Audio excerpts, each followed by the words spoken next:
Wake up, and stay woke.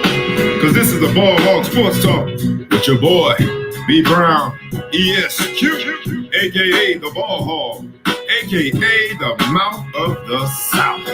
This is the place where sports, business, and entertainment collide. And we're gonna give it to you rough, rugged, and raw. So come get you a spoonful, like some grits with butter and salt. You know how we do it in the South, y'all. Make sure you do not get caught in your feelings. Strap on your seatbelt and enjoy the ride. Come on, let's go.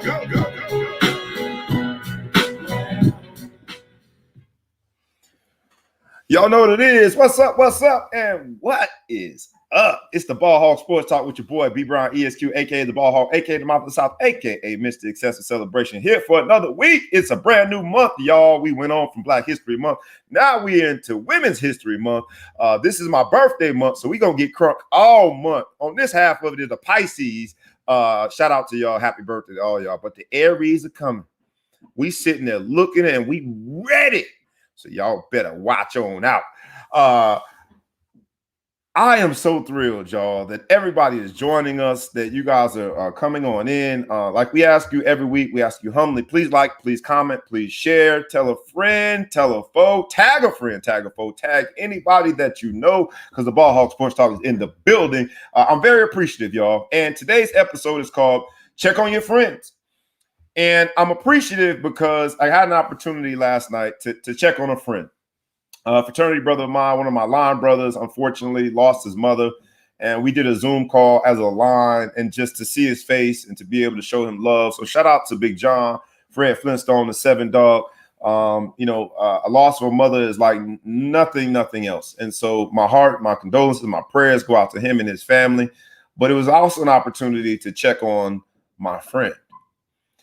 And in those moments, I lived through it.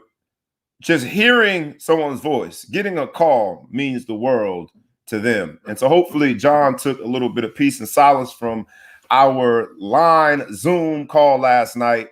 You'll stay in my prayers as you go through the burial service this Saturday. But as I told you last night, your mother lives on and she'll speak to you often, man. So make sure that you listen. Rue, my LB is in the building. Rue team, meant a lot to see your face, dog. So thinking about you, loving you, bro. And I know it's nothing like a loss of a mom, man. So I want to start off the show there. Check on your friends is also going to apply to how we do in the Ball Hog Sports Talk. Where sports, business, and entertainment collide, we got some check on your friends topics. So you know how we do it. The legacy segment, we start with that. It's the 3 and a possible. So with no further ado, welcome to the Ball Hog Sports Talk. None other than the maestro, superhero DJ John Quick, and the Maverick, Miss Majestic Maya. Come on in, y'all. Hey. What up? You know, man, I my heart goes out to my LB, but you do find out a lot about people when in times of need. And so, checking on your friends, as John will attest, has fraternal meaning, but it has meaning beyond that as well. We're going to hop into a few of those topics. Y'all all right with that? Yeah. Cool. WV State in the building. I'm always checking John's sweatshirt. He's the king of the hoodie and the sweat. I used to just say t-shirt king, but he's the king of the hoodie, sweatshirt, and t-shirts. I like the WV State representing, and hot cocoa. Shall we even need to say more, Miss Majestic Maya? I already know you about to hit him with some hot cocoa today. And one thing I'm going to say, like, I'm looking a little raggedy today. I'm actually able to go and walk outside, so the hair is pulled back because a girl going to be sweating. I got to sweat off some pants. All right, so that means the foot is feeling better? Yes. I'm still not medically clear, but when I am, bikinis all day and all night. Get ready. I ain't mad at it. Well, don't hurt nobody with the hot cocoa. We're going to hop on in. Y'all know how we do it. 3 and a possible. We don't have a possible today. The possible is a guest. We didn't bring in a guest today because we are so action-packed. I figured that the 3 of us could do this and do it well. We're going to start off with a topic that I found very interesting this week. And in the Check on Your Friends episode, of this particular episode, Check on Your Friends, I thought this was the perfect place to start. And it's LeBron now wearing a signature shoe for the other HBCU in Florida. And I called y'all the other school because my mother went to Bethune-Cookman, used to be college, now Bethune-Cookman University. But they play this other team known as the Classic. They play this FAMU or something team. And LeBron represented FAMU with the shoes. Did y'all see the special Nike signature shoes that he had in honor of Florida A&M? Well, FAMU, LeBron could do no wrong. I mean, he flopping whatever, but who cares about that? Like, this dude, like, is genuinely just like a decent human being. And I love him. He needs to come to my house and walk around and give me some improvements or something, or a little check.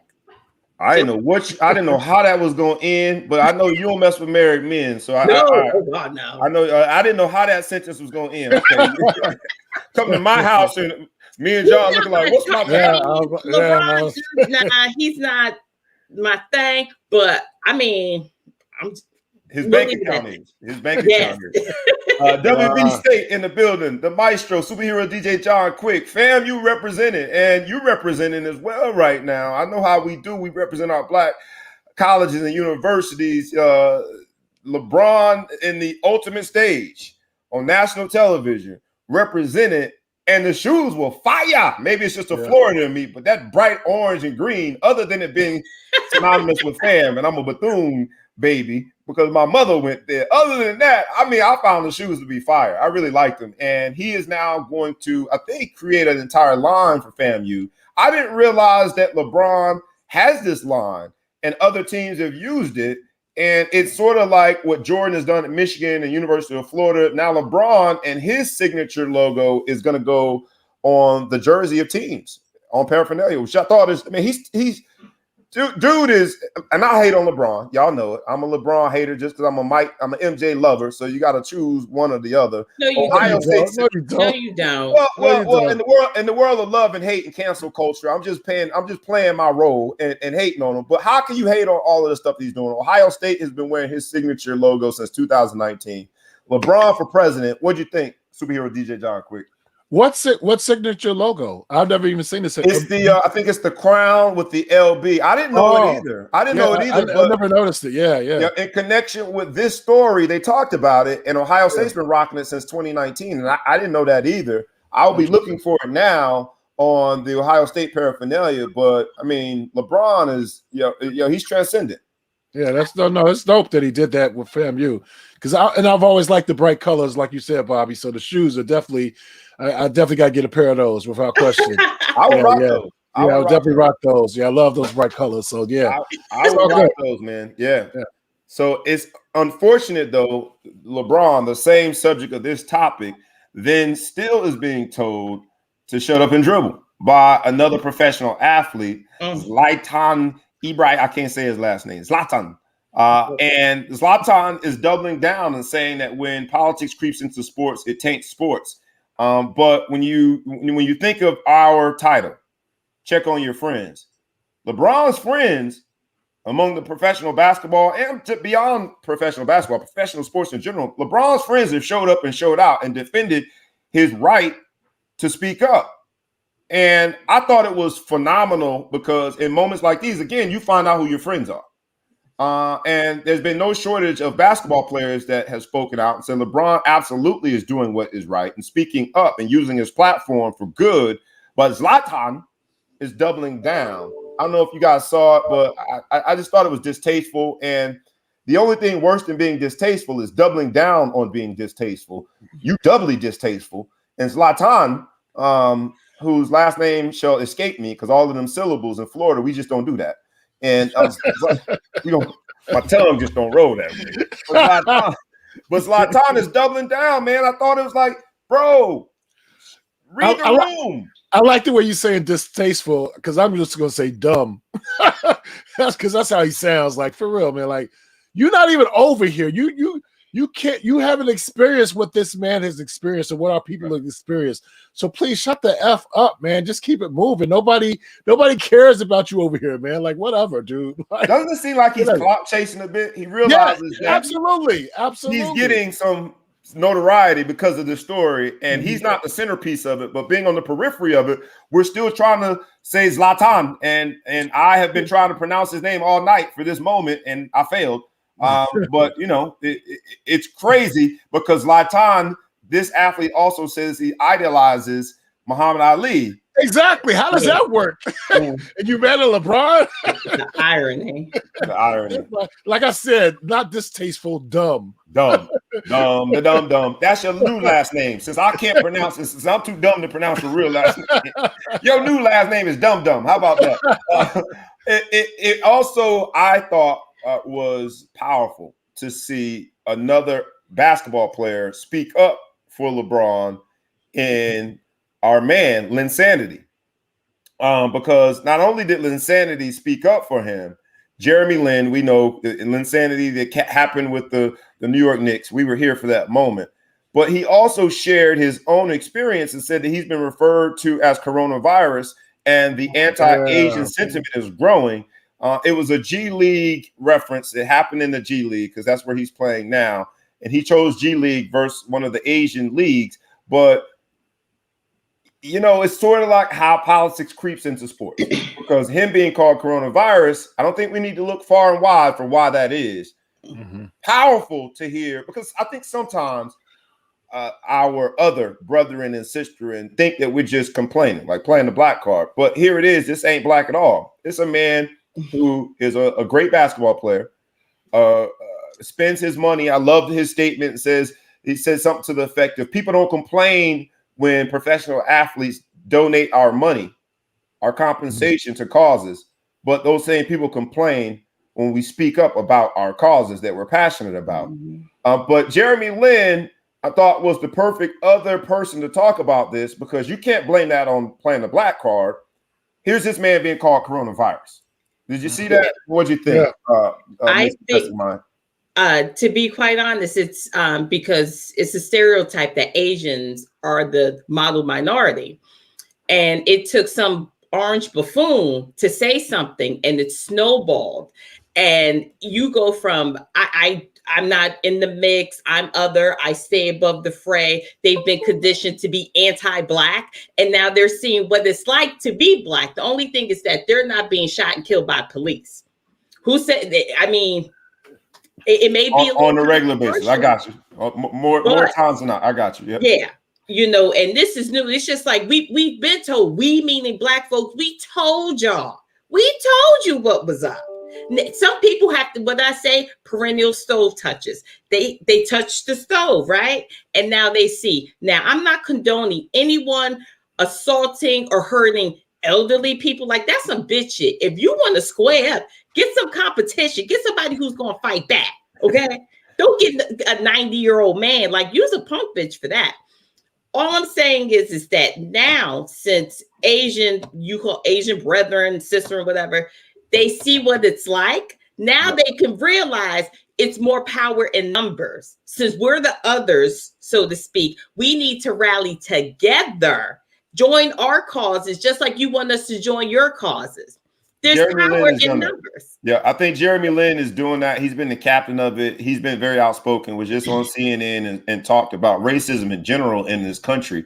And unfortunately, I think when someone that is melanated says it, it gets drowned out, because we've talked about it for so long that people just categorize it all black card or race card. But Jeremy Lin, I think, said it very well. And I think it was probably received very well because it came from a Jeremy Lin. Shouldn't be that way, but it is that way. I don't know if you had any thoughts on Jeremy Lin before we move on, superhero DJ John Quick, but I love the fact that Jeremy Lin is being unapologetic by calling racism what it is in this country, a very ugly black eye that taints the situation, whatever the situation is, even in the G League. To be called coronavirus on the floor. And I thought he also took the high road. Jeremy Lin, you invited to the cookout because he didn't snitch. He didn't snitch. Hold on. Snitch. He could have snitched on who said it, and he didn't snitch. I thought that was commendable too, because whoever said it was wrong, but he handled it, I thought, the right way. Jeremy Lin, by speaking to it in the abstract verse, he could have snitched on whoever said it. That's true. He could have. And then all of a sudden, that person in our cancel culture would have been on the hot. He could have snitched on who said it. Because that's wrong. That's the thing. You call out people. It's the difference between accountability and being canceled. This is why when people took that phrase cancel culture, it's just like, really? You're not even using it in the proper context. And this is why there's always such confusion. Call people out. Like if people send racist text and messages like, I hate you, black people, blah, blah, blah. Don't fucking block out their name. Put their shit out there. So you think you would have preferred that he not no, speak. Snitch. Speak. Right. You said to speak. All right. I liked his approach because there is this camaraderie and brotherhood amongst basketball players, and certain things are said in the heat of the moment that I hope the person that uttered those words is embarrassed by it. And I think Jeremy Lin made them face their embarrassment without necessarily calling them by name. And in the G League especially, these guys are on the border of not, or on the fringe of not playing at all. So to have your name mentioned in a story specifically, you're probably sealing your fate and never going to make it to the NBA, let alone stay in the G Leagues. I like Jeremy Lin's decision to talk about it, but leave it anonymous. I don't know if you thought one way or another. Superhero DJ John, quick before we get to the next story. I think Jeremy Lin is a very educated dude. I believe he went to Harvard. Yeah. And I think he thought of this person's career in terms of why he didn't mention his name. Because you're right, bro. If that name got out, whoever the dude was, he'll never make it to the league. He would never make it to the league because there's politics everywhere, even in the NBA. So yeah, I think it was a thoughtful and purposeful decision not to mention the person's name, but foul is foul, and I get what Maya's saying, call that dude out, whatever. But I think Jeremy Lin was looking at it like, hey, I've been in the NBA. I understand, everybody's aspires to be in the NBA in terms of playing in the G League. So I think he really thought about that particular person's career as to why he didn't call him out, because the problem is it just seems like, well, anybody can come along and say, oh, he's probably just making that up. That's why sometimes you do have to put a name to, ignorance and whatever. But I get it. I get it. The G League is reviewing the tape because, like everything, the MVP of the woke movement and all the things that have been revealed is technology. And the G League is reviewing the tapes. And so I imagine they'll be reading lips to figure out who it was. But a lot of tape. I'm sorry. Can I say something really quickly before we go? Yep. In this day and age, you are a bona fide idiot to throw a racial slur out there. Yes. How dumb can you be? You can't do that shit anymore, period. And that whole playing the ignorance for, oh, I didn't know, blah, blah, blah. Absolutely not.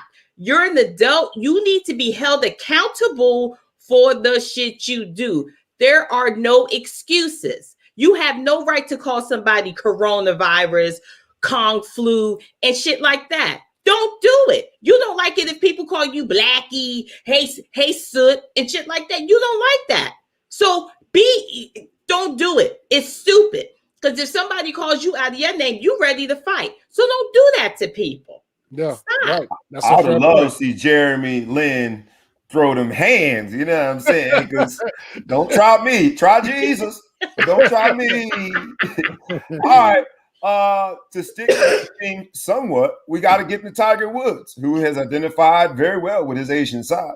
Tiger Woods also is now being identified with sports professionals around the world. On this Check on Your Friends episode, people are really going above and beyond to show that they are one with Tiger, wearing the red, the infamous Sunday walking down the 18th red polo. You name anybody and everybody has shown solidarity with Tiger Woods. It seems as though, I don't know, and we talked about whether or not his career would ever get back to where it was. He already had the back issues, and now with the very serious leg issues and ankle issues, who knows? But I thought it was pretty cool to see so many throwing on the red shirt. And sports and non-sports alike, it shows that Tiger still has everyone's eyes and ears open. Shout out to Tiger. I don't know what y'all thought about it, man, but I kind of liked, I saw people on Facebook not even professional athletes, just people that I know in the neighborhood rocking a red polo shirt. I happen not to have a lot of red in my closet. Well, I can't do it necessarily, Tiger. But I thought it was cool to see everyone come and sort of put no candy canes. No candy canes for me. No. Some solidarity around Tiger's name and support him. What do you guys think? I thought it was cool, and it shows you the impact of this athlete. Had he had not only, I remember when he first came out, everybody was like, oh, so many black kids are going to be running to the golf course. No, that was not really it. But he did impact an entire generation. And for those young kids, well, I can't call them kids, young adults who are now professionals, for them to show that support, it was kind of cool, like nobody's perfect. We all know Tiger's had his issues. I've had issues with Tiger, but nobody wants to see anyone, have horrific injuries like that affect him, making a living or doing the things that he loves. So, big up to those athletes. And one particular athlete, like he almost broke into tears talking about what Tiger meant to him. So it's been very, very refreshing, So, hope he gets better. Hope he's able to return to a golf course. But I hope so. I hope so too. I see you rolling your eyes, Miss Maya. I know, Miss Maya, you ain't rocking with Tiger like that, but it is cool to see people show their reverence and respect for somebody while they can still smell the roses. And this is the whole check on your friends episode. After what would be considered probably a epic downfall in his career from a golf standpoint, in his personal family life standpoint, and in his physical health standpoint, it's good to see at least that people are showing up and showing out for him because he's smelling his roses while he's still alive. I thought that was pretty cool. You don't think so, Mike? No, I don't. Because if Tiger Woods was holding a camp or something, you think he'd invite y'all black asses? Absolutely not. Well, he's Blackanese. So, what he say? Blackanese. What is it? What does he say? Whatever. Coblinasian. What the heck is that? I don't know, but I heard the BL in there, so I'm like, yo, I'm the BL part, man. I'm the writer brother. I know my handicap. He would not be rubbing elbows, as educated as you two men are. If he saw you, he would walk right fucking past you. So I'm going to do the same. I'm walking right past you. You ain't wearing no red shirt either. Tiger Woo. The red shirt was not an option. I don't have any red in my closet either. Yeah. All right. Well, Tiger, get better, man. And everybody wearing the red shirts, keep taking pictures of it because I find it pretty interesting to see this real eclectic mix of folk, professional athletes and non-professional athletes wearing the red shirt. In the weekly Lamelo Ball watch. Y'all know what it is. We gotta come up with some music related to Lamelo Ball. No, we don't. Lamelo Ball showing out. The young man is balling. He's threatening to. Hold on, Bob. Hold up. You notice how much better his brother's playing now? It's because of LaMelo. That's what it is. Same tactics in my household. Because when little brother start having a good game, big brother be looking like, hold up. Shout out to both my sons, but the oldest, Big Deuce, had a game-winning shot to win the game. Literally buzzer. No time left. He rebounded and put a putback. And then you heard, and it was really cool. I'm gonna share the video with y'all. But and all his teammates rushed him and picked him up. It was a really cool moment. But I took him for ice cream, and I told little brother, "Hey man, thank your brother for this ice cream. Because but for his shot, you wouldn't be getting this ice cream." So there's a healthy competition among siblings that indeed the Ball brothers seem to be fully thriving in now. Because Lonzo was almost under the radar. He's still trade bait because of, I think, just because of the team. They realize that he's a movable piece, but he's enhancing his trade value. Yeah. And some have said it's been sparked by little bro out there clowning. Absolutely, he's on pace to replicate Oscar Robertson's impressive feat. Yeah, Carmelo Anthony signed off on him, and they had. Are we gonna talk, Bobby? Stop it. I think he was named after him, I imagine, right? No, made Carmelo, LaMelo. No influence at all. Chief Yellowtooth, he decided, Yuck Mouth, said that all of the kids' first name will start with LA because his name is LeVar, which means to wash, which is kind of ironic because he doesn't wash his teeth. But that's where the LA comes from.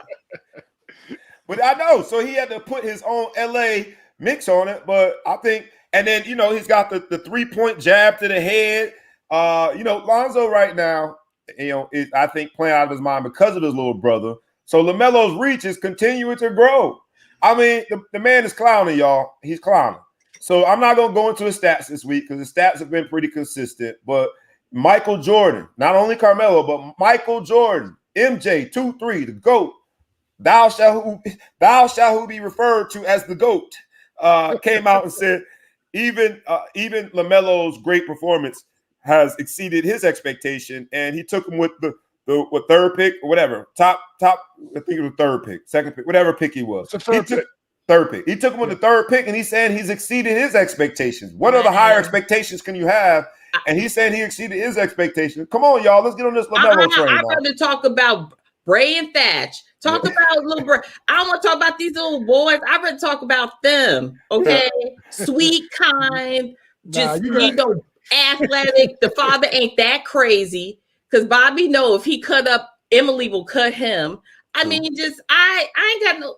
You ain't got time for LaMelo. LaMelo is a beast, bro. Like, he definitely has impressed me, and I'm not easily impressed, but he's impressed me.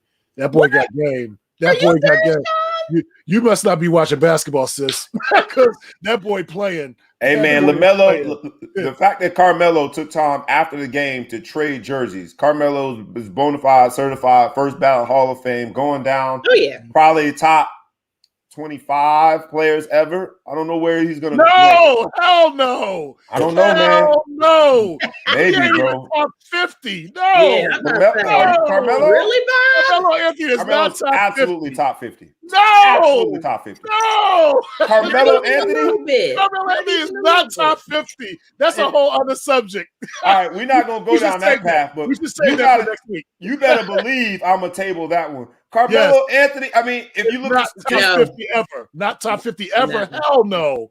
I don't see how not, man. Top 100, but not 50. Yeah, he's 70 top 100. He's not top 50, bro. Yeah. Carmelo Anthony. Yeah. No. Carmelo Anthony. I love Carmelo. He's a good Where dude. would you rank him in this generation behind LeBron? Probably 10 behind 10? LeBron. Are y'all serious? Yeah. In this generation? In this generation. Are we counting like Steph in them in that generation? Yes. Curry in them? I mean, he's not top 10. No. You don't think so? Because remember, he carried them lowly ass Knicks. The worst. To where? Where did he carry him to? I can't. That wasn't his fault. It wasn't. That wasn't his fault. Hold up. Listen, let me tell you. Hold up. LeBron carried a team that wouldn't have been in the couldn't have won a G League championship to the finals. Hence, I started with that's why I started with. Listen, I love Carmelo. He's not, nah. That's why I started with where is he behind LeBron? LeBron is the one player that is out of the stratosphere in the generation. But other than that, all right, we gotta come back to that. All right, no, listen. Would you consider his career better than let's say just Kawhi at this point? Would you consider his career better than Kawhi? The only way you would say Kawhi. Why are you even stuttering? Because I know that the factor, the input that you're going to use is the championship. Championships. No, the input I'm going to use is, look, if you remember, Kawhi basically locked down LeBron the first time they played when he didn't even have an offensive game. Kawhi can play both sides of the ball. Kawhi is a beast. All right, that's why he got paid, and he improved his offensive side of the floor. But the truth of the matter is Carmelo is behind LeBron, in my humble opinion, this generation, the second best scorer. If you put Steph Curry in there, I've got a problem. If you put Kevin Durant in there, it gets arguable. But Carmelo Anthony, I saw him in person. The best triple threat player to play in this generation is Carmelo Anthony. Best triple threat player. He on that shit. Listen, I'm about to send somebody over there to do an intervention. Recency biasy, man. Y'all watching the old Carmelo, and even on his last leg, people can't stop him. Y'all got recency bias, man. Carmelo Anthony. Now, he was moved around a few times. Couldn't be stopped. Dwayne Wade is better than Carmelo Anthony in terms of their career. Are you going to argue with me on that? I would say that's arguable. No, D-Wade is better. D-Wade is better. Overall, he's a better player. Kawhi Leonard is a better player. Steph Curry. Dame Lillard. I would put Dame Lillard over Carmelo. That's the ultimate recency bias. Yo, that's probably the how's that recency? He's West Coast. I'm from the East Coast. No, recency meaning okay. Not regional bias, recency bias. I would say that at the end of the day, Carmelo Anthony, because I got to go into the stats. I got to go to the stats and see exactly why I feel that way. But I saw him in person as a triple threat. Very few were able to be a better triple threat player than Carmelo Anthony. He's great, but he's a great offensive player. I'm not even arguing on that. But there's two sides of basketball, offense and defense. And defensively, he was a liability. Well, join the crowd.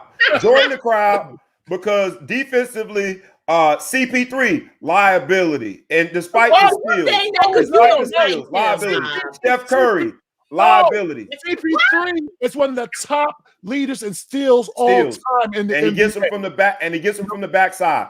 Steph Curry is a liability. Steph Curry's not a liability. No. Listen, but Steph Curry is 100 times better on offense than Carmelo. 100 times. Don't. Steph Curry basically changed the game in terms of offense for people. He gave people hope that are 6 feet and under. Like, yo, I can, even though it's crazy athletic out here right now, I can still play this game. I got Carmelo. Carmelo ain't never had the shooting. Like, Carmelo can shoot. Don't get it twisted. I'm about to say he cannot stand in Steph Curry's shoes in terms of shooting. It's a lot of great players. I got to move on. There's a lot of great players that have liabilities on defense. There are a lot of great players. We got to settle this. We're going to bring this subject up again. Promise it. Mark it, book it. There are a lot of great players offensively that were a liability on defense. That can't be the argument against Carmelo. Do you consider Kobe in that generation? Because that knocks that. No. What? Why not? I don't even like Kobe. I would say Kobe's in the generation before Carmelo. What? Although they had an overlap. I would say Bob, you need a nap. Yeah, Bob, bro. I'm kind of worried about you at this point. It is. I mean, look how long their career overlapped or lack thereof. They didn't play at the same time, when Kobe was really hurt towards the end, he did. What are you talking about? They didn't play at the same time. What year did Kobe? What year did Kobe retire? He just made it to the Hall of Fame last year, so that means 5 years, right? 5 years. 5 years ago, as of last year, he retired. Correct? Yeah. I don't know how long they definitely were in the league together, bro. They were. I'm saying at their prime. At their prime at some point. Yeah, at some point. Yeah. Carmelo and Steph Curry are in the league at the same time, but I would say at their prime. Let me tell you something. We got to move on, but go ahead. Hold on, real quick. Props to Carmelo. When Carmelo was playing for Denver, I felt like if he didn't get hurt in that 7th game, they would have beat the Lakers that year. I really do. I really felt that. Maybe. But they both were in their prime at some point. Lamelo Ball has gotten us into a Carmelo conversation, which is, I think, that much more of a statement about Lamelo Ball. So let's move on. We got to bring in traffic court. I was right. Sorry, go on. A statement that you ain't have your coffee. Hey, man, Carmelo Anthony changed the game too, man, just in a different way. What?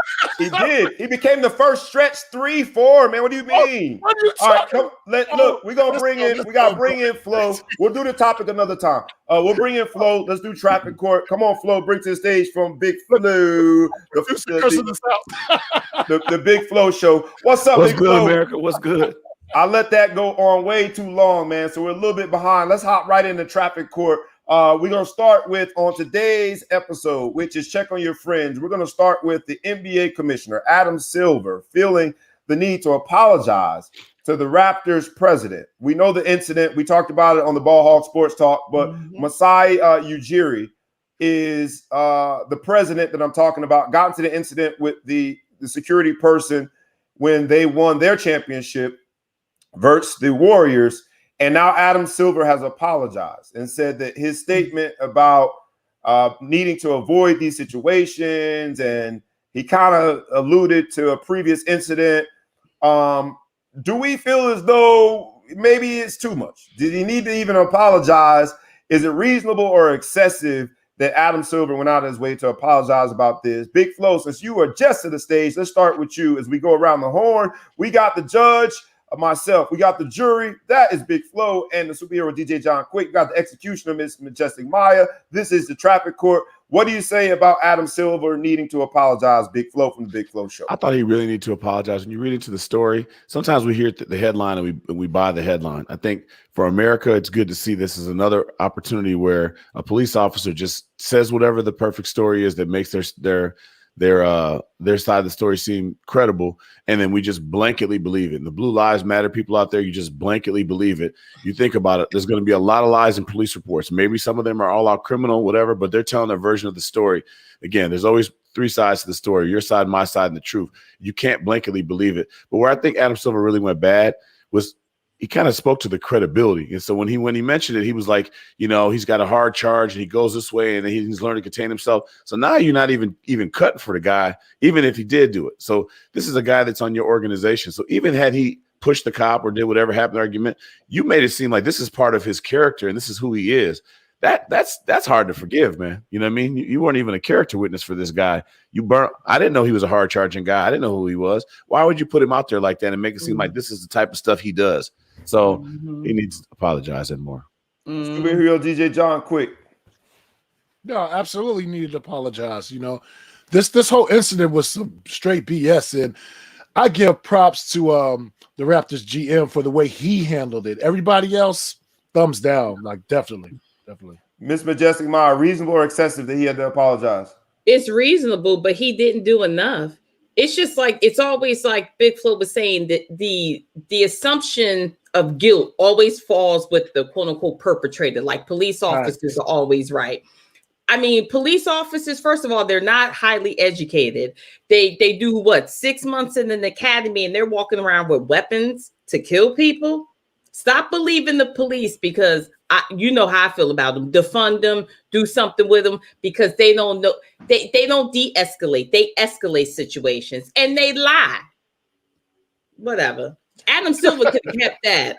He trashed too. He just as bad as the cop lying self. In the case of Adam Silver apologizing, is it reasonable or excessive? I'm sorry, y'all. I gotta say it's excessive, and for a different reason. Not because he didn't owe that man an apology, but you got to know that your apology is not going to do much. I agree with Miss Majestic Maya in the sense that the police officers in their account is always taken as fact versus it being just another piece of evidence that you then have to look into and make a decision. But I think it was an excessive sense of using the platform in order to gain something from it and get brownie points, where Adam Silver, the truth of the matter is you should have never said it. And you should have waited until the issue was hashed out. And as Big Flo from the Big Flo Show said, I didn't know about his past. That should have never been mentioned. I shouldn't know that Trayvon Martin got a demerit in the 5th grade after he got killed. Exactly. Stop litigating people's past. And Adam Silver, you're guilty of it. So I think it's excessive to give you any credit for it. So I'm going to go with excessive. Next topic. We're going to go with the Milwaukee Bucks. They debuted what I would call a pretty bad marketing campaign, a hand sanitizer can. And when I first saw it, I was thinking of the Yin Yang Twins. Can we show it? From the windows to the wall. Ski, ski. Ski, ski. But somebody in marketing who's getting a check, they got paid. Let me see if I can get it. Multiple people. Multiple people got paid. So let's see it. There's the hand sanitizer. Oh, no. Close your mouth. No. Close your mouth. Make it stop. Make it stop. Oh my God. Trashing up the joint. I love it. Is it reasonable or excessive to say somebody to get fired behind this marketing campaign? I'll start with you, Miss Majestic Maya. The hand sanitizer can. What do we think about it? I say it's excessive to fire somebody. Look, you got to have a little bit of fun. I'm not. That's too much fun. Look at all that fun. Like that. That's too much fun. Oh my God. Look, and they were equal opportunity offenders. They got white attendees, black attendees. I'm here for it. Equal opportunity offending. I'm here for it. Superhero DJ John Quick. So somebody lose their job. Is it reasonable or excessive to say somebody gonna be off the payroll because of this? No, they shouldn't lose their job, but they should get a stern talking to. I'll leave it at that. Big Flo from the Big Flo Show. What This is definitely going in your file. The only reason why you might lose your job over it is not because of just like the offensiveness of it, but just like I hired you to do smart decisions, and you just really proven I had to question the hire. You know what I mean? Like you, and the thing is, it's never one person. Nobody has the owner is the only person who has the ability to do it with one decision. Yeah, 5-6 people had to say it was okay. Even the person who had the first place said, "Are y'all sure?" Yeah. All right. So and sanitizer cam. In the case of the Milwaukee Bucks and their decision, is it reasonable or excessive to fire someone? I'm gonna say it's reasonable, man. You got everybody fire that person because I think deep down that was a Freudian slip. They got their mind somewhere else. If I bet in the Zoom meetings, they doing something other than paying attention to the meeting. That was way too sexual not to have caught it. I mean, my goodness. And look, caught it. Everything about this it should have been, they should have had the word pause on right after they showed this. Because I'm like, fire that person before they make some more mistakes. Look at that. I mean, oh my God. Watch this. That's somebody's sister. Somebody's daughter. Somebody's mama. My God. God. Take that. Yeah, take that. She had a mask on. Play the Diddy. Takes that. Oh God, that's just disgusting. She can't even defend herself. Oh man. All right. So I'm gonna go say I'm saying it's reasonable. Let that person go because this is just the beginning of a lot of bad contract. Yeah, I'm saying reasonable. Contract. Fire. Go ahead and fire him. It's reasonable. We got the next case. The next case is James Harden, and in the case of James Harden, the owner of the Houston Rockets not only decided to show a video celebrating James Harden, but he has now announced that number 13 jersey will be retired. James Harden went out there, now playing for the Brooklyn Nets, went out there and put the paws on him, beat the bone out of the doggone Rockets. It was very notorious of his way of getting out of Houston. It was a story and a half. Some would allege that he wore a fat man suit because he looked a lot heavier in Houston than he did in Brooklyn on opening night, his first game. Do we think it's reasonable or excessive that they are now going to retire his jersey number? Only, I think, 6 other people jerseys have been retired. I won't know all the names. Akeem Olajuwon is one of them. Clyde Drexler is one of them. Recent history players. Yao Ming is one of them. And I don't remember the other 3 people. I'll start with you, Big Flo from the Big Flo Show. Reasonable or excessive that the Houston Rockets have decided to retire his jersey and pay a tribute to him on the night that he came back and played against the Rockets? Reasonable. I like it. Very classy move. I think that oftentimes we remember certain things. So he left under kind of a cloud of a funk. You know, he didn't want to play there and did whatever. You could choose to ruin all those great years that he gave you and all that stuff and all the fan support by saying we're mad, do like a LeBron decision thing, burn the jerseys and all that kind of stuff. Or you could say, hey, you know what? This is business. You left. Things didn't work out. We love you. Thank you for what you've done. He may go on to win championships and become famous for something else. Let's not forget everything because of how it ended. That part was business. So I think it's reasonable. I think it's a classy move. Superhero DJ John Quick, what do you think? Reasonable or excessive that they have decided to retire his jersey, make it so prominent and known, and pay a tribute to him the day that he came back, the night that he came back to play? No, it's reasonable because it wasn't all about just what he did on the court. Also, he did a lot in that community in terms of, charitable causes and things of that nature. So, yeah, it's reasonable. I'm down with that. Absolutely. Miss Majestic Maya, last word. Yeah, I mean, it's nice, but I want these teams to stop vilifying players that want to leave. Let these people go. Give them free. So, I mean, it's nice and all, but I'm so petty. I'd be like, man, you burn that jersey. Don't hang on my nothing. The executioner is going all in. Surprise, surprise. In the case of James Harden and the owners from the Houston Rockets deciding to retire his jersey, I'm going to go Maya here. I'm going extreme. I'm going excessive. At the end of the day, man, we ain't friends, especially on the night that you come back. All the stuff that you did in the community, let's celebrate that the day before you play, the day after you play. But on the night of paying a tribute, And it was unbelievable how he got out of there. Yes, he did a lot in the community that was good, but he also did a lot in the community that had to do with certain dance facilities that were notorious too. Hey, and hand sanitizer can there too. I bet you had hand sanitizer can in that one. What's the problem? He was celebrating the local economy. There is no second guessing what he did on the court, right? 8 consecutive All-Star appearances, 3 scoring titles, a league MVP. He took them to places, especially in those first 3 years, that they had not been in a long time. And so I can't necessarily argue the substance for why you would want to retire the jersey. I just think that the announcement being so prominent and the tribute on the night that you play, I know this is the check on your friends episode, but on the court, on the night we play, in the same season that you forced your way out, which is why we are so bad, we ain't friends, dog. I'll catch you in the offseason. So I think it's excessive. Maybe I'm old school. All right, we got new case. Washington football team replaces cheerleaders with a co-ed dancing group or team or whatever. I got to start with you, Miss Majestic Maya, because I love the facial expression that you just made based on that newsline heading. What do you think about the Washington football team? Is it reasonable or excessive? Are we going too far? Is this the top of the politically correct machine? The Washington football team is now going to have a co-ed dancing squad instead of cheerleaders. What do you think, Ms. Majestic? I think it's excessive because if you know the backstory, the way they terminated the cheerleaders was pure trash because Washington is a pure trash organization. You've said that.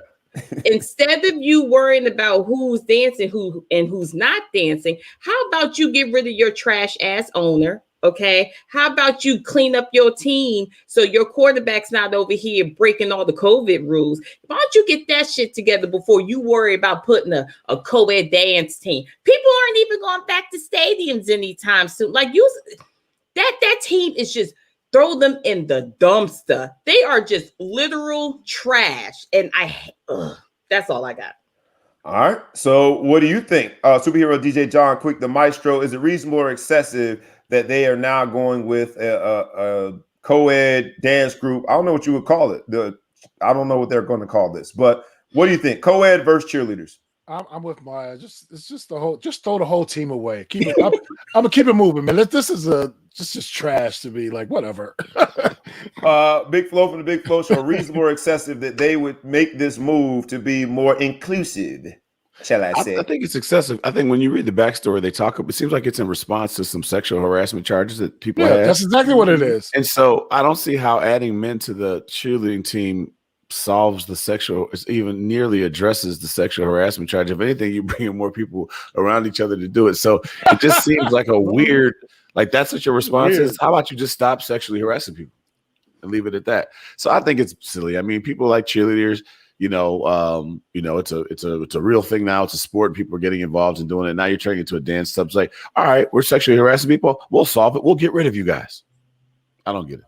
Excessive. Yeah. I'm going to go excessive too. I think it plays into the politically correct culture that we are finding ourselves in now. And to think that I guess it would be women responding or I don't know who would be responding to this favorably.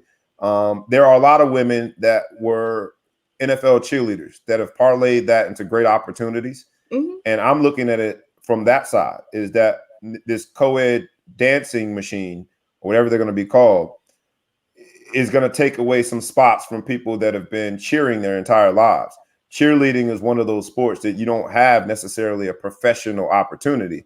And the NFL teams were, I thought, the one platform where cheerleaders, people that have been cheering their whole life, which is an absolute real sport, could rise to the professional rank. So I'm going to call it excessive too. Next story, we got what I think is pretty crazy, but he does not. Baker and his wife, Emily, they report that there was a possible UFO sighting in Texas. Reasonable or excessive to think that indeed Baker, who's good at looking off the safety, who is good at making sure that he finds the opportunity in the zone. He's got an eagle eye in terms of reading defenses. Is it reasonable or excessive, Big Flo from the Big Flo Show, that he has an eagle eye in spotting UFOs, he and his wife? What do you think?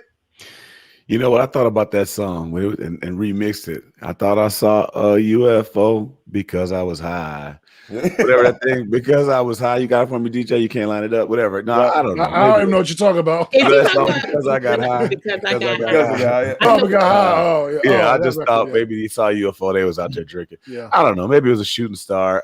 The fact that it's even news, I don't know. I hope it wasn't a UFO because I'm scared of that type of stuff. But I'm assuming it's just a shooting star. I'm sending one right over your house. Yeah. So I'm scared. I'll stay up. I'll move. If you want me out of my neighborhood, send a UFO by my house. I'm up out of here. So I hope it's not true. I hope it's just something they can't explain. Nobody else said that they saw it, but they said they saw it. Who might have said they didn't?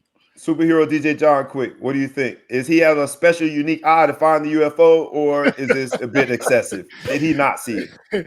Hey man, maybe he's just channeling the force. Who knows, man? Like, I don't know, man. Like, I just felt like when I saw this on ESPN, I was like, oh, it must be a slow news night, whatever, to be reporting on this. It's just some random weirdness, man. Like, whatever, Baker. Enjoy your off season. Miss Majestic Maya, you get final word.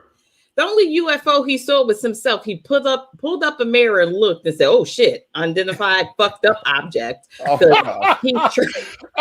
Because baby, Baker, interception maker. Come on, come on now. Just saying.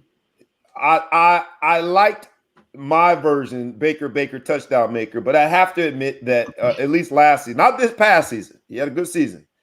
He rise from the ashes. We're gonna see what he happens to do now that they picked up that extra year, rookie contract year. In the case of Baker, I love you, Baker touchdown maker, but I gotta go excessive, man.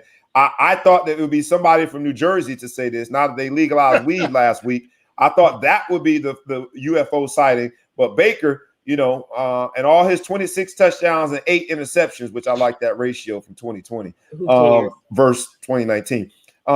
Baker somehow saw this UFO. I'm going to call it excessive. Cheeky Black, I see you, man, in the listening audience talking about he saw a turnover. You're going to stop talking about my quarterback. That's my quarterback. That's my quarterback. Next topic.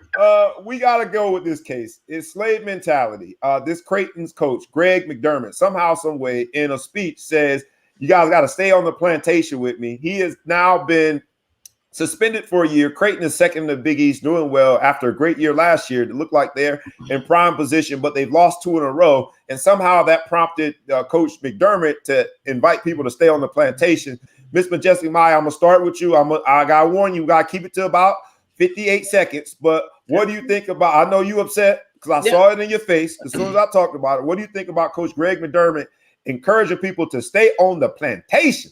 I'm about to go in so you can zoom me in.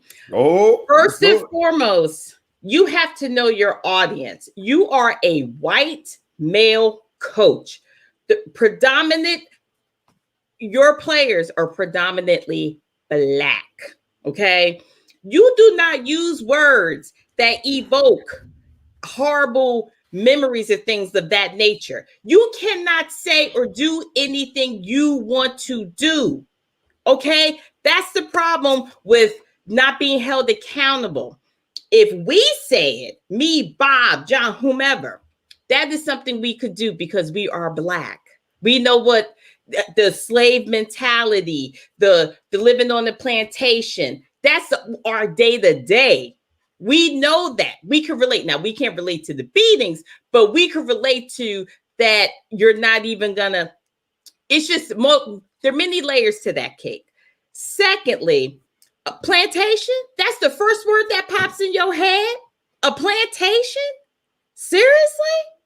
You can apologize until you're blue in the face, but that just goes to show the comfort level so many white people have when it comes to being disrespectful towards black people. And that's how they view them. There are a whole bunch of little slaves on this plantation. They make money for us. They're going to do what they're supposed to do for us. And that wasn't a Freudian slip. Okay. I'm just saying, throw him away. I don't know how to argue against that. And you make a great point. Superhero DJ John Quick, you, and then Big Flo, and then we'll move on. My only question is, what was the player's reaction when he said it? You know, that's my thing. Like, did anybody say, like, you know, plantation? Really? Who you think you're talking to, bro? Like, I'm just wondering where their heads were at when that was said. I mean, you know, I don't feel sorry for him at all in terms of being suspended. I think it's ironic they suspended him after the championship game. But yeah, man, how dumb can you be? Like, that's all right. Go ahead, Flo. Go ahead, man. It just befuddles me. Like, yeah, it does. Big Flo, what do you think, man? I'll let you bring it home. So I'm just going to put another side of perspective out there just to think. Obviously, if I'm in the room and I hear that, I'm upset.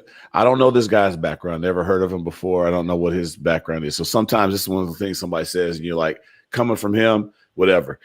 But let's give him the benefit that maybe he has a decent background. I've never heard the term "stay on the plantation," but I have heard people say, "Let's not get off the reservation," which may have even some different negative connotations. But that's a saying.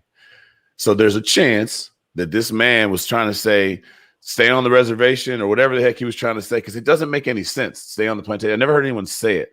It doesn't make any sense. Now, if he just was making up some terms, that's absolutely horrible.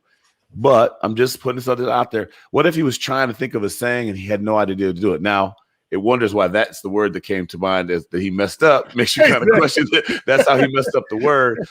But I don't know. I don't know his history. So I'm going to say we're a cancel culture right now.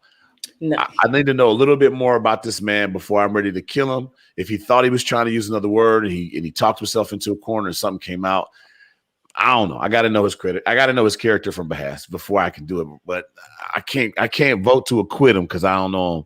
So if I had to vote, I'll vote guilty. But I just think about the other side of the fact that maybe he just messed up a phrase and he just didn't. I don't know. It's tough. Bobby, before you make your decision very quick, I'm going to say something. I have the same energy for this white coach that I have towards that. I'm assuming that the person that called Jeremy Lin was African American. Mm-hmm. I got the same energy. Y'all need to chill with that shit. Period. There's no excuse. There is too much on TV, Instagram, Facebook. You know what you're doing. Okay, you keep pushing that line. You keep trying to touch that stove, and you're gonna burn the fuck up. Not just your hand, everything. So you need to tread lightly and get your shit together. The browning of America is in full effect. If you don't like it, you could go to other countries. You need to stop saying shit that is offensive. I don't give a shit if he was adopted by black people who grew up around black people. You do not say the word plantation twice, man. Those kids what if I don't want to stay. I'll mess up the format. But what if he really messed up? What if he really messed up the phrase that he was trying to say? Does that mean anything to you, Al, or no? I'll go even further. I'll go further before I make the ruling. I'm from South Florida, and I went to, drum roll please, Plantation Middle School. There's a town right across from and because it did have some racial connotation. What did we call ourselves? PMS.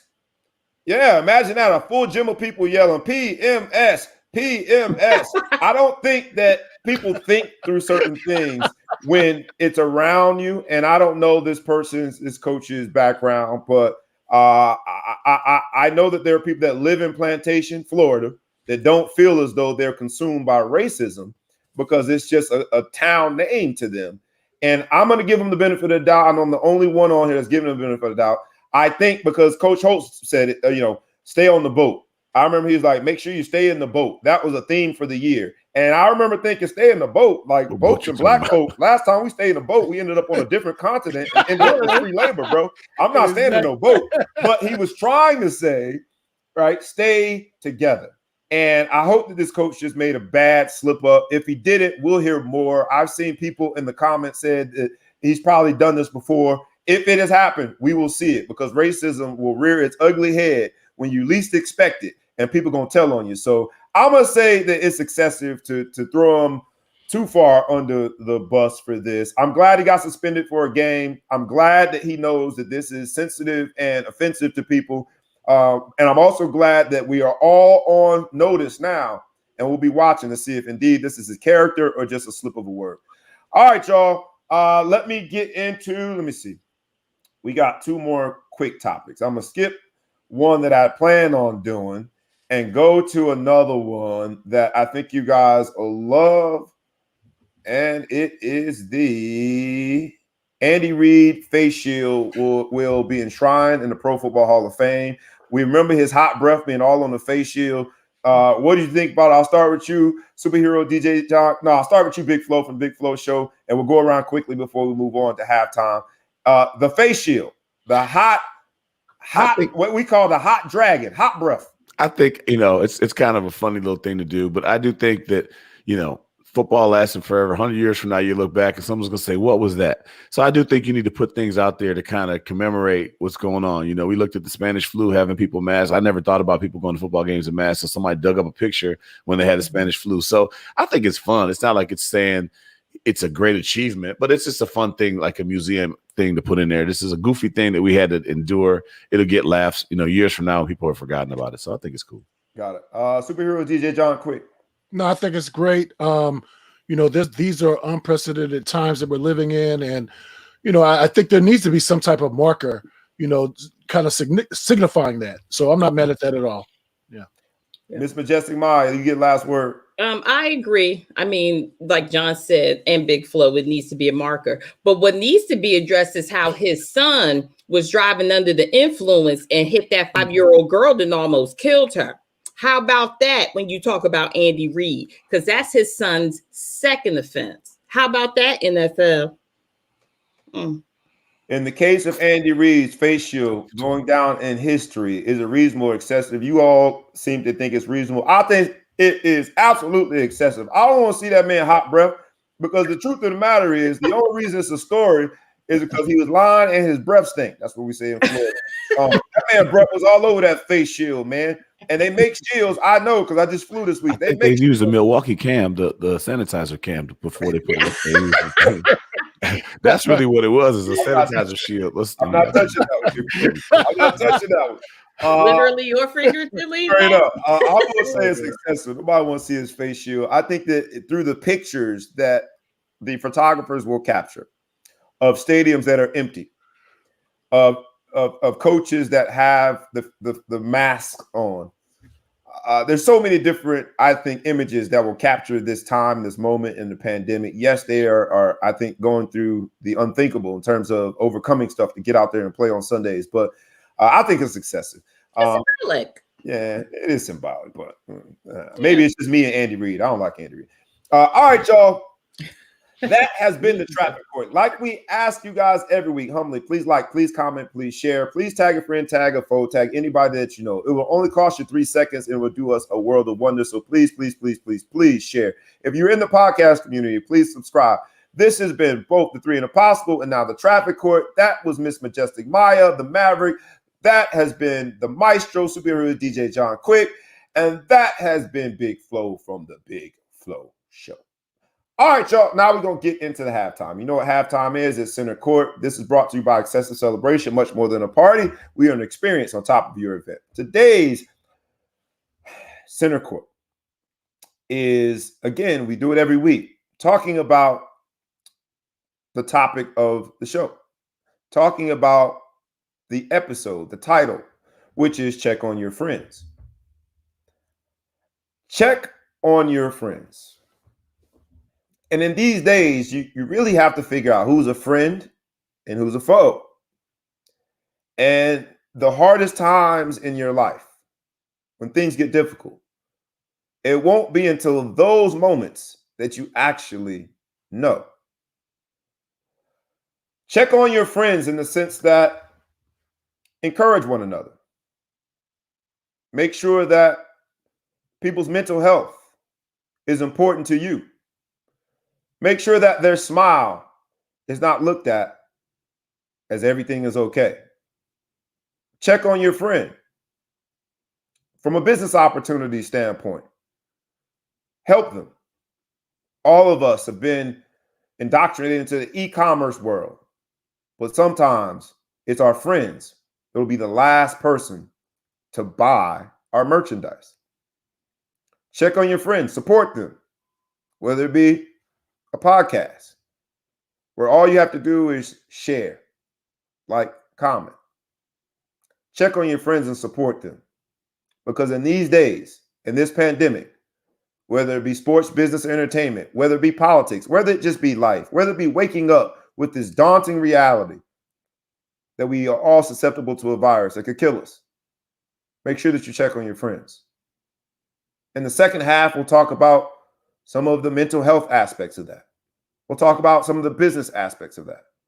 But the moral of the story is check on your friends and know the difference between a friend and a foe, because that has value. And that's a word. All right, y'all, we're going to get into the third quarter. And in order for me to get into the third quarter, which will be the sports freestyle segment, I'm going to bring back my man, Big Flo, from the Big Flo Show. What's up, Miss me? Did you miss me? Did you miss me? Of course we did, man. And that question makes me think of the next topic, because we all will miss, as Notre Dame men, we all will miss Big Louis NIx. He was referred to as Irish chocolate. He was found dead at 29 years old. This was maybe 2 months after he was in a situation where he was shot at gunpoint while changing the air in his tire. If you don't mind, I'm going to take a very short but important moment of silence on behalf of Louis NIx, who died at 29 years old, a member of the Notre Dame family. So let's take a brief moment of silence on behalf of Louis NIx.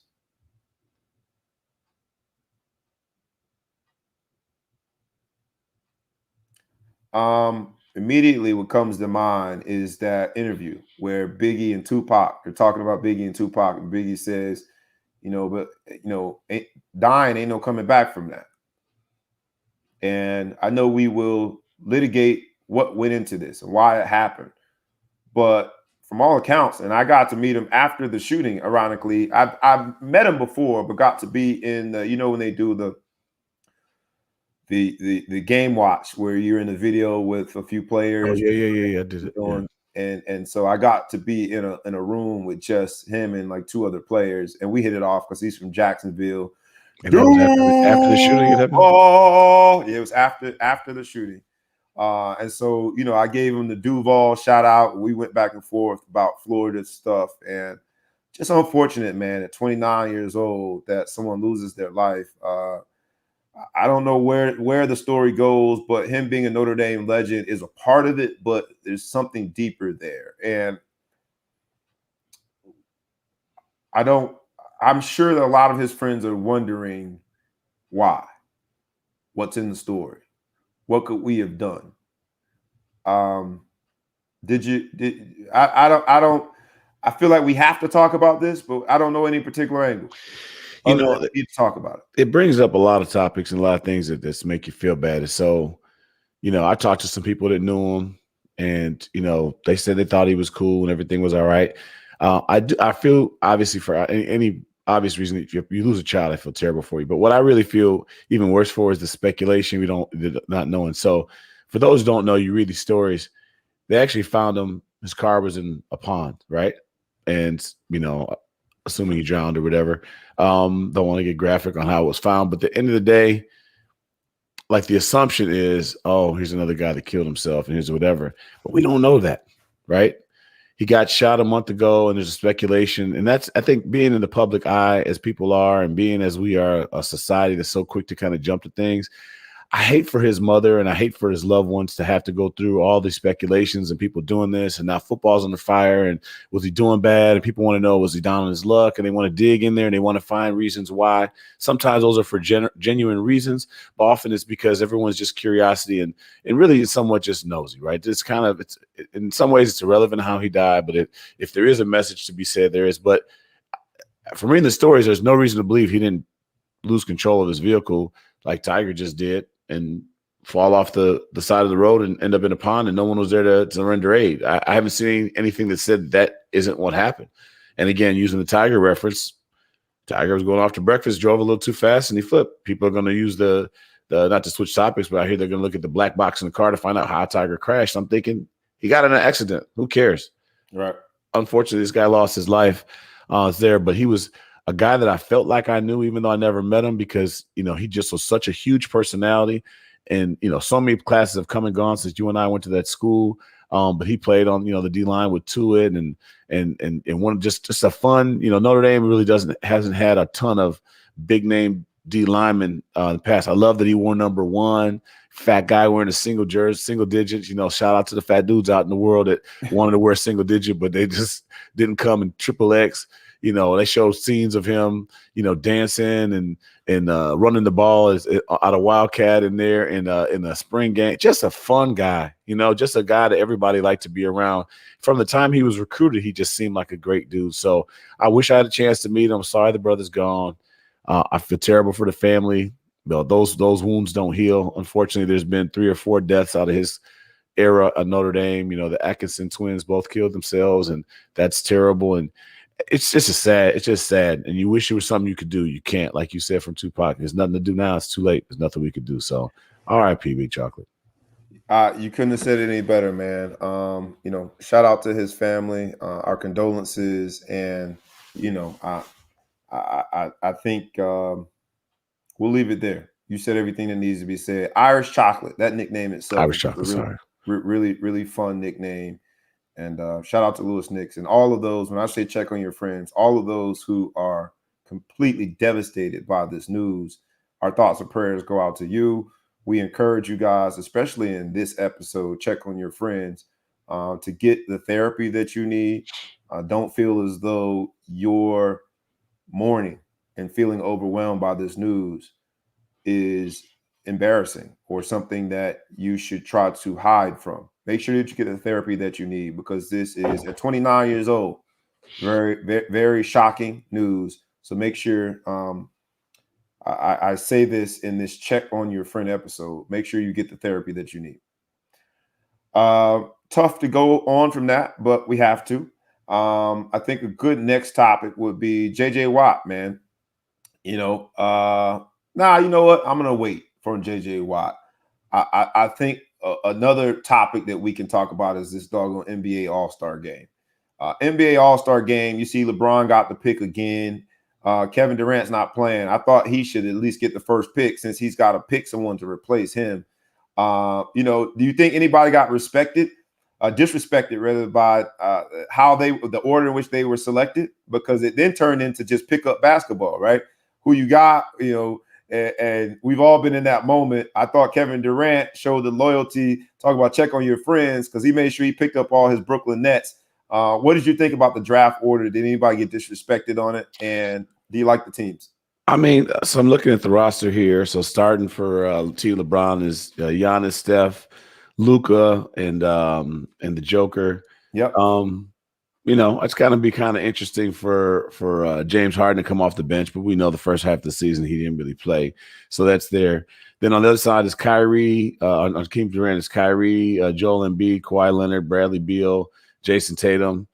I'd like to see Dame Lillard in there. I think Dame Lillard needs to be a starter. I'm just not even going to go about who gets kicked off and who does whatever. But I don't know. It's hard. It's an all-star game. They're all going to get minutes. Everybody's going to get their play. There's no minimum play rule in the all-star game. The number one team in the NBA, the Utah Jazz, number one team in the NBA, their players were both picked last. Rudy Gobert and Donovan Mitchell. That's got to be disrespectful. That's got to be looked at as a diss. Pick last. I don't care if it's kickball. If it's kickball, you don't want to get picked last. Nobody wants to get picked last, man. It just says something. Like, it's kind of like, all right. Rudy Gobert started this all COVID in sports, so I'm mad at him. I don't miss him. If it wasn't for his all playfulness, we wouldn't have missed all the basketball, football, all the stuff got put back. So me and Rudy Gobert, I think he shouldn't have been on the All-Star team. I think they should have kept him up. They need to say at least a 1-year probation for that. How about Donovan Mitchell? He contracted it. He's a baller. He's a baller. Last. They don't like him. He had COVID too. Rudy gave him COVID. Everybody got COVID. They got the cooties, man. Nobody wants to mess with them. I'll say this, man, because we're talking about who got picked last, but there were people who did get picked because they got snubbed. And if you look at all the names that got snubbed, it's arguable that you could pick a third team of snubbies, those who have been snubbed. And they could get a playing game. They could get a playing game, or like I play the loser. I might be onto something here. I don't know exactly what it is, but you remember in the 80s and 90s, man, when you looked at the All-Star game, there were people on the end of the bench that you question whether or not they should have made it. Mm-hmm. Now the talent has stretched even further and wider, which is tough for me to make because I'm a big proponent of the 80s and 90s. I'm MJ, Dominique, that's my era. Larry Bird, Magic, that's my era. But in terms of the depth of talent, I think we're just getting deeper and deeper with talent because you could really look at the guys who got snubbed and make a real all-star team. I know it's guys averaging 20 points and 8 rebounds, and they're not on the team. You're like, what is that many people going around that's balling? Right.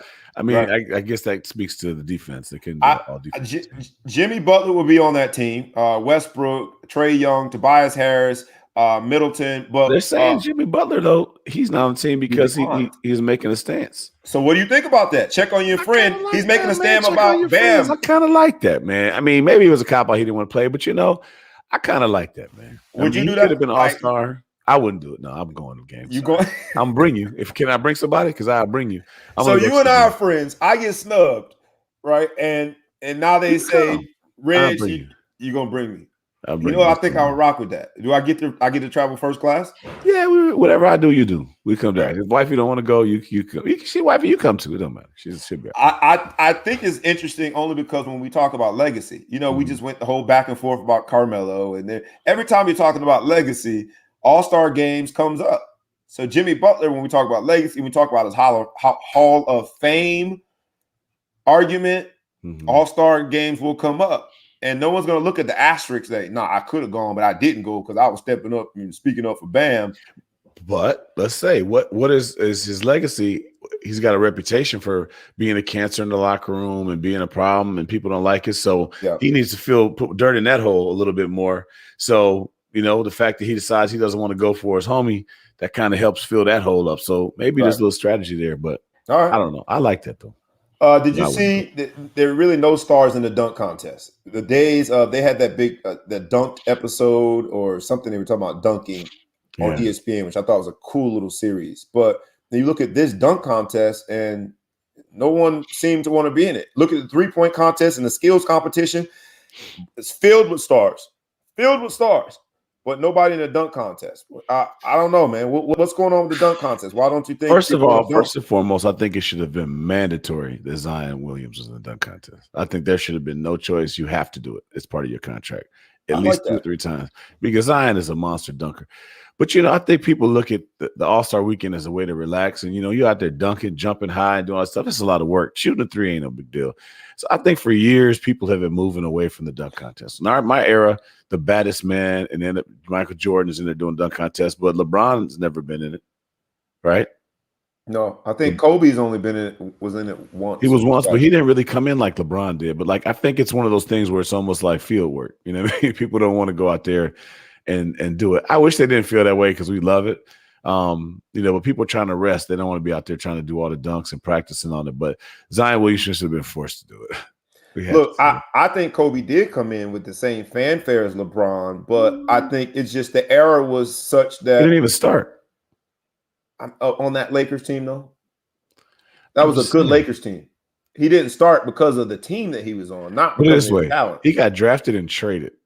Who the hell would trade Zion Williamson when he got drafted? LeBron. Who the hell was going to trade LeBron when he got drafted? There was nothing you could put in the trade to get LeBron. They traded for Kobe. Huh? That was more strategic. But Kobe was an absolute star when he was in the dunk contest. Absolute star, yeah. But he didn't come in the NBA like LeBron. No one did. Yeah, but I agree with you there. But I think Kobe being a superstar, being in the dunk contest, suggests to some of these guys, we want to see it. Zion's a great. And maybe that is it. Maybe the fans, because they're getting the fans to be more and more involved with these decisions. Maybe the fans get to pick 3 players that they want to see in the dunk contest that if you get voted, you got to show up. I don't know. Yeah. Is there a bonus? Do you get paid for being an All-Star game? I don't think so. Probably. I don't know. It's great. Because I put that in his contract to Zion because that's good for the team. Zion do the dunk contest, we'll pay you. The league has to pay. Somehow they do to work it out, make it work. But I'm assuming the team from a performance incentive standpoint has something in there, so you probably get paid from the team. I don't know if the NBA pays you. That's a good question. Yeah, that's a good question. Obi Toppin, or Toppin, however you say it, the guy from Dayton, is going to be in the dunk contest. I know you looking like, who the heck is you he? Threw me off. I said, man, I didn't get that in the. You know why? You know why? Because he is among those people that we've never heard of in the dunk contest. But he was the guy from the Dayton Flyers last year that was jumping all over the place. Okay, light skinned cat, like a stretch four or something. Okay, and plays for the Knicks. But I love the fact that he's in it. That's my favorite to win it, just because I remember him in the college ranks being a high flyer.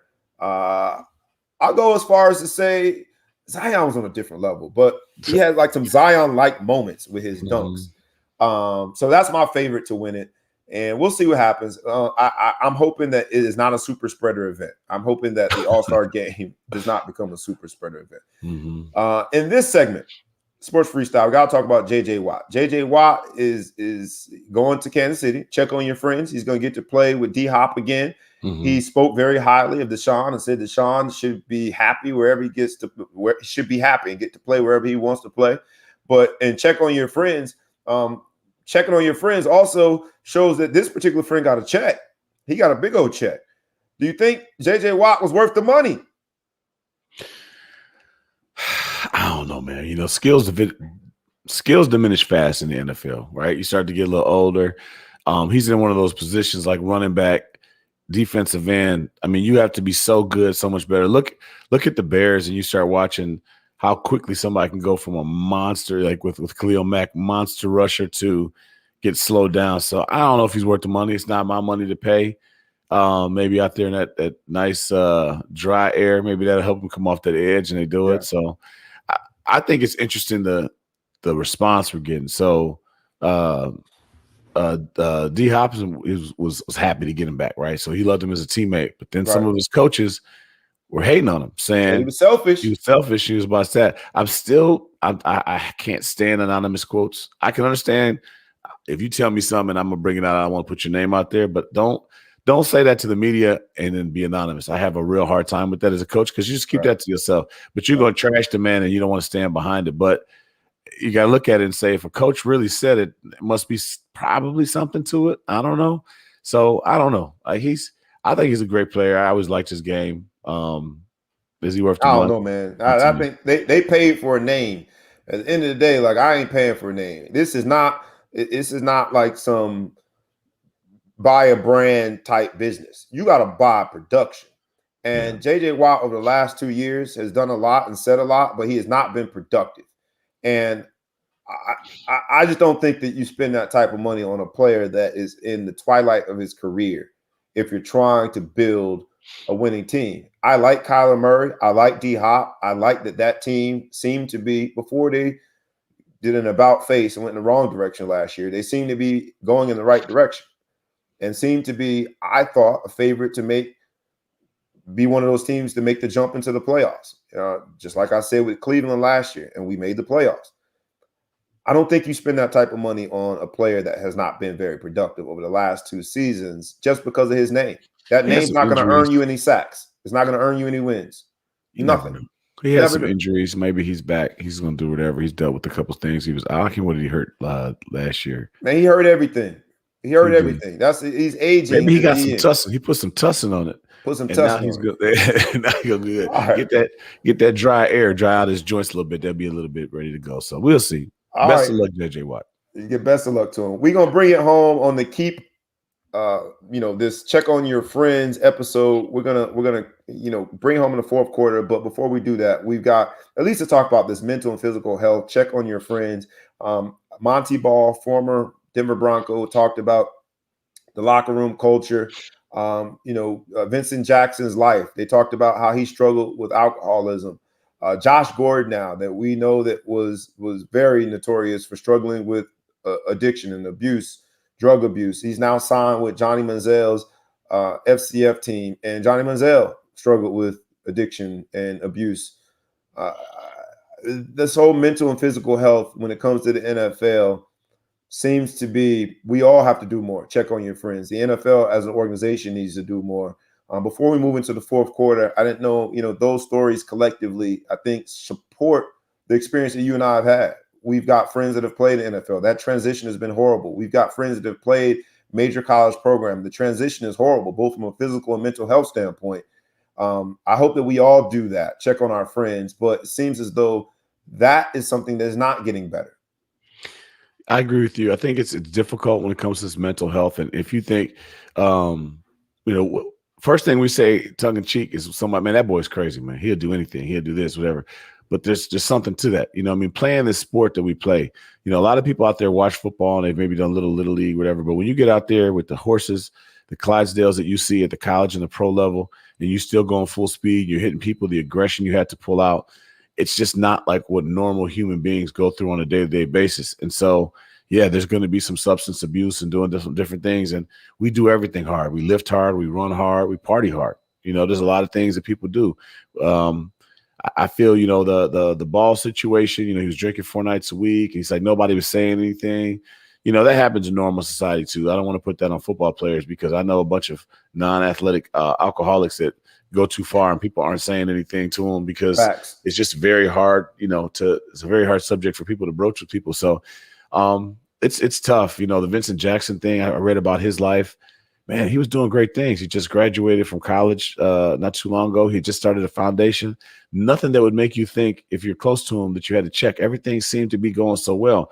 They said he was a leader. I didn't know much about him before. I had him on my fantasy team. He got me a lot of points. That's about what was going on. But as a person, as I read about him last night, he really, I'm surprised that this ended the way that it ended. Now, now they have no idea the cause of death, but if you're his friend and you don't really realize he's going through stuff, you don't think that this guy was about to do something. So it's just sad and scary that sometimes you just never know the demons people are going through because their life looks so good on the surface and fans judge them. They got money. Everyone thinks that money's going to make everything for you and that you can't have any problems. But, we're finding out more and more every day, man. More money, more problems sometimes.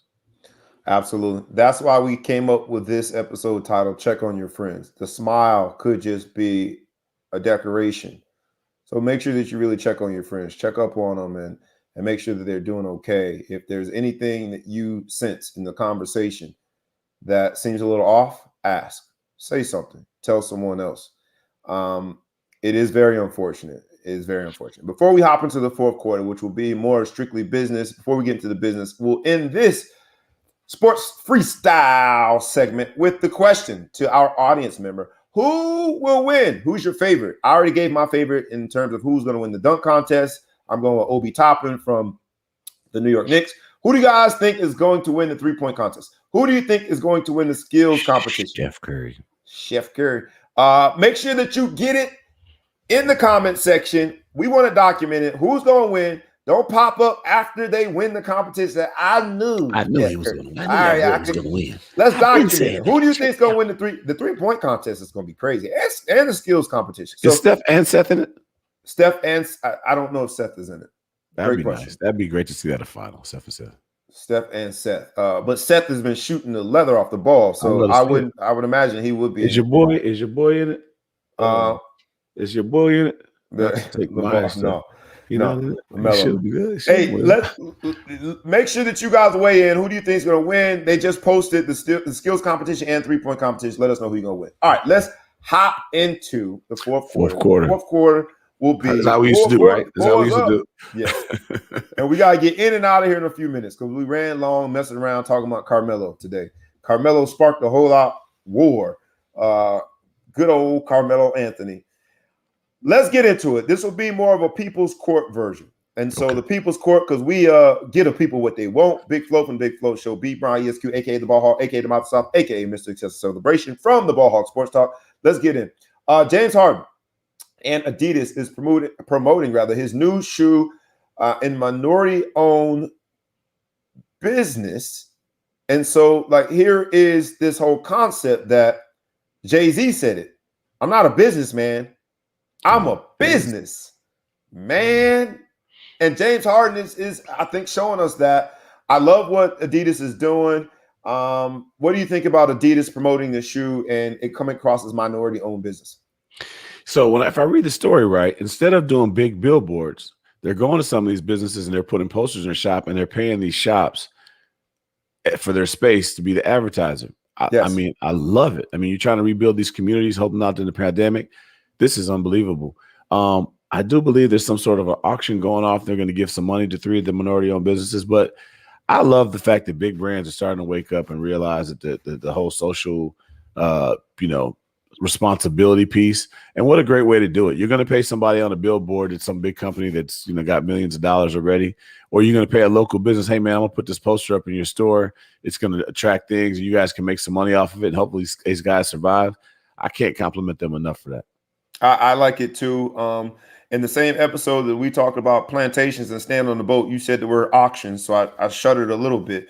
Because I think they are auctioning the shoe off. Is that how they do it? 45, 45, 45. All the slave comments, I got scared, but I do think that them giving money. So that's the point. Sometimes you say those, you're wrong. I hope I don't get canceled for that. I know Maya probably canceled me for that. You might get canceled. You said the word auction, but I do think that these small minority-owned businesses will benefit from this. So shout out to Adidas, shout out to Harden, and shout out to all of those upcoming athletes that have owned that lyric. I'm not a businessman.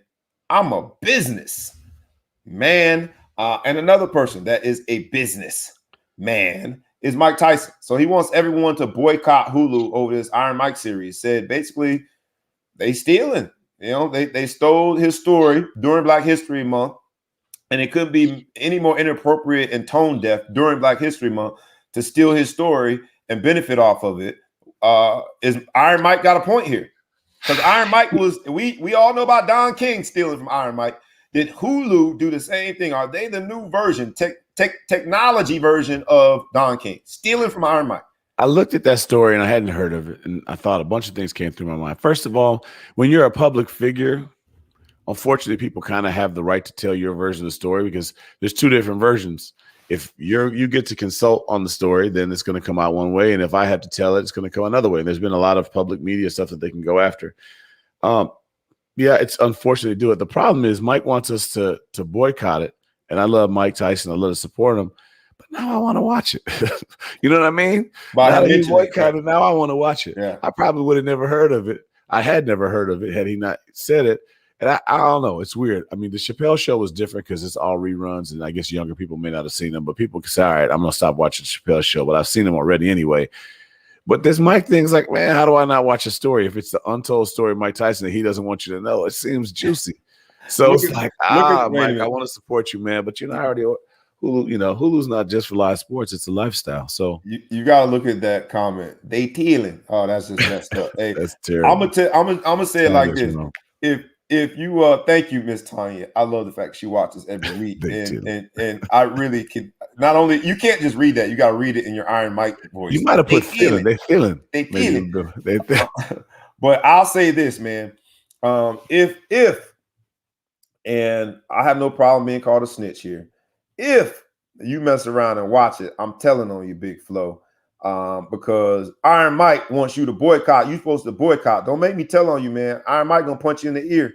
Your audio is a little bit off. Don't make Iron Mike punch you in with a body blow, bro.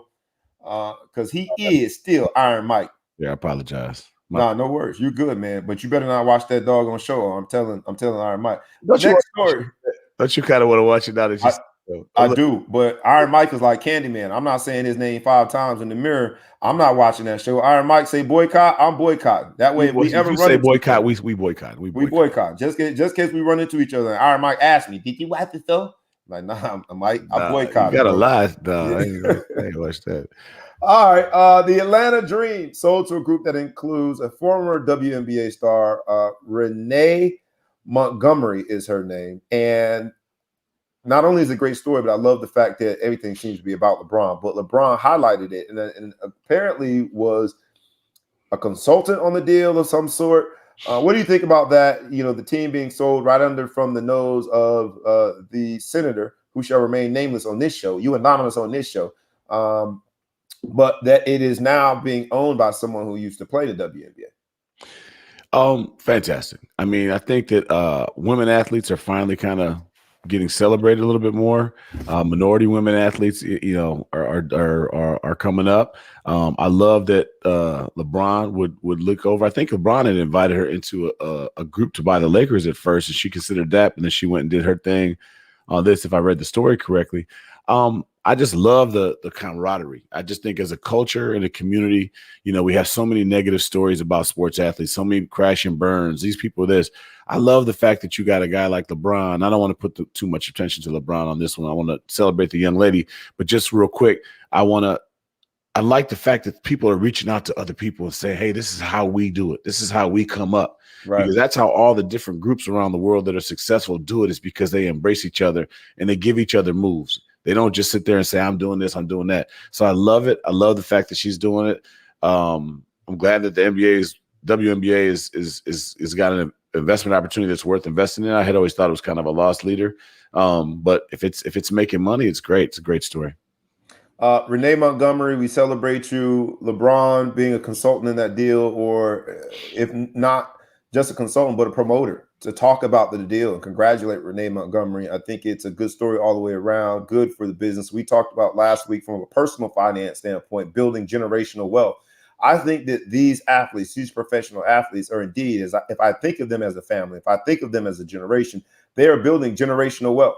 So shout out to Miss Renee Montgomery. Hopefully the dream will be a very profitable team, a profitable investment for you. And that is on the consumer. If we want her to succeed as an owner, if we want that franchise to be a profitable organization, support the team, watch the games, buy the paraphernalia.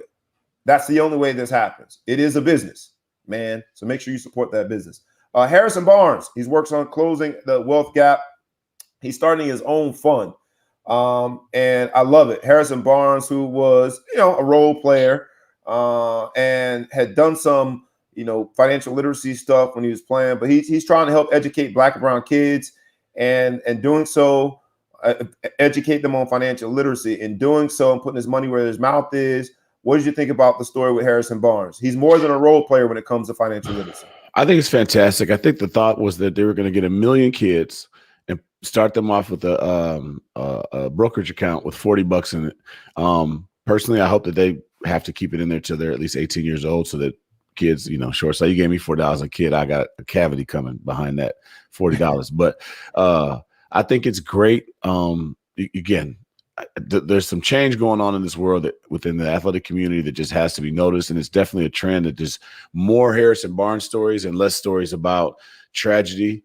The better. So I think it's a good idea. I'm looking at my son thinking right now, and my daughter, hey, how do I start them a brokerage account? Maybe someone taught me this stuff when I was young. Things would be different. So I love it. I think it's a great way to go. And it's starting to, you put the money out there, you watch these kids grow, it starts great habits. Right. 10, 20 years from now, you're going to have 1 million kids out there. Hopefully at least half of these kids are going to be more financially secure, stable, because they have literacy behind it. So I think it's fantastic. I think it's fantastic as well. And look, I've pitched it. I know several other Black professionals in finance have pitched similar ideas. And you would have thought that I said something unthinkable in that room of decision makers when I went out on a ledge and said, hey, why don't we do this on behalf of this subsection of the community? It's good to see Harrison Barnes doing it.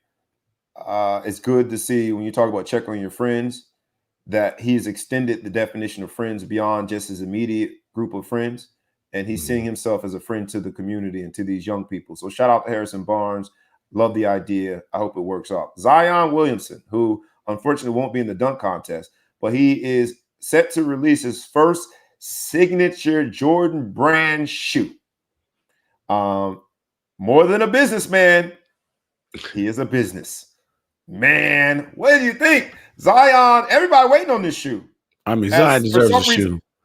For some reason, we think it's going to make us dunk. What do you think about this?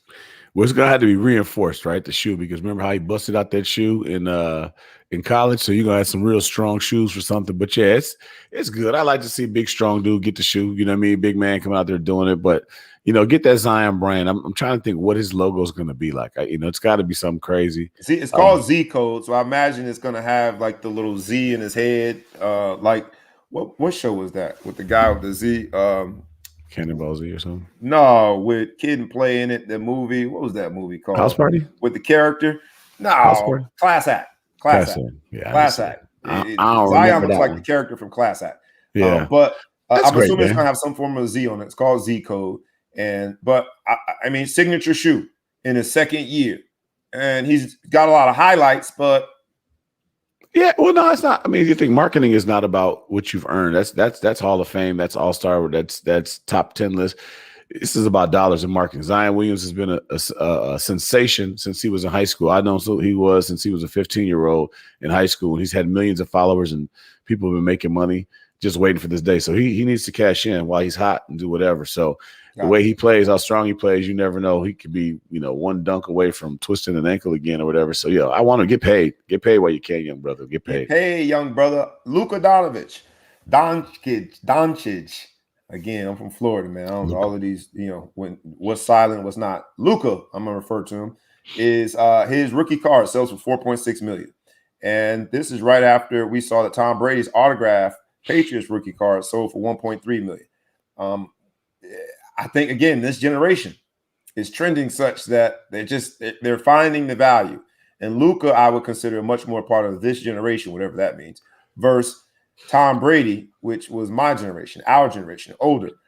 I don't know who's paying that type of money for a doggone card, but it's good to see the value that these professional players demand and warrant. Thought it was a great comparison, though, football versus basketball, which is why we in the gym, baby. Yes, we on the football field, but we stand in that gym for now because those are guaranteed contracts. In the gym. Yeah, you know what? I still have some cards from the 80s that they put up somewhere. They probably got rubber band stains on them, but they put up somewhere. I just wonder where these cards are. I looked at it, and the card was originally purchased for $400,000, and it's got some special color on it that some other thing didn't have. So I don't know. It takes away from the allure when you think of, back in the day when kids got the card and they got that dry ass powdery piece of gum that you had to drink some water before you could chew the gum. But, you got your baseball cards. You didn't know what was going to happen when you bought the pack, and you opened it up and you had to decide, do I buy the candy bar or the football cards? I did football cards or whatever. You had them. And then if you saved one of them because you had the wherewithal and it was worth money, that story sounds great. But like they bought the card, it was $400,000 from the start. So it was rare. And then it became, I don't know, it loses. I was excited until I read the story and saw the details. It seems goofy. But, Tom Brady's card you would think would get more just because he was more of an unknown. I guess Luka got good right away. Tom Brady took a while. Who would have known Tom Brady would be the GOAT? Yeah, he didn't even start. So I think it shows football versus basketball. Last two stories going to combine kind of as one because it's a celebration. This is March, which is Women's History Month. And I think these last two stories just embody, because we talk about professional athletes in general, but that gender, women amongst the professional athletes, when you talk about, if you look at that graph, that chart, and their leverage, their value, their power, it looks like a very stark increase. There's a very steep increase in what that's looked like over the last few years. And a story that I thought was great, Alex Morgan, Chloe Kim, Simone Manuel, and Sue Bird have partnered together to form a media brand focused on women's sports and lifestyles. It looks like a play off the word together, but there's an X in there. I'm assuming for X chromosome. I don't know what the X is. But all women, a media brand focused on women's sports and lifestyle, I thought was great. And then the last story, I think this, and we could talk about both in one, is Serena Williams and her daughter Olympia started their first fashion campaign. Olympia looks like she's ready to win the Wimbledon right now with those little muscles in her leg. But it just really shows where women are in the professional sports business ranks. And how now, and I think it's time to celebrate it in March. Check on your friends. We all have women that have been passed up for an opportunity for some underqualified compared to her dude. We've all had women that have had themselves subjected to some sexual innuendo in professional settings that was unfair. We've all had women that are our friends that have been objectified in situations when their brains should have been celebrated.